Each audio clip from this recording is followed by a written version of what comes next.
మన కుటుంబాల కొరకు ప్రార్థన చేయాలి, మన పిల్లల కొరకు ప్రార్థన చేయాలి. అంటే ఎవరు మూల స్తంభం అంటే స్త్రీ. ఒక స్త్రీ తలంచుకుంటే ఏమైనా చేయగలుగుతారు. ఎస్తేర్ నిలబడ్డది అక్కడ.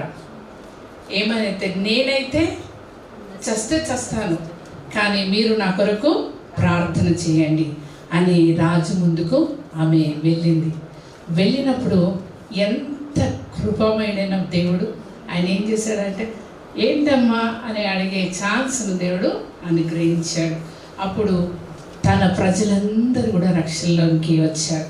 ఈరోజు నడిపించబడ్డ నీవు, ప్రతి ఒక్కరు కూడా, నీ కుటుంబం, నీ పిల్లలు, నీ దేశం, నీ రాష్ట్రం, నీ ఈ యొక్క సర్వభూమి కూడా రక్షింపబడాలి అంటే అది నీ హస్తంలో ఉన్నది. ప్రతి సహోదరి చేతిలో ఉంది.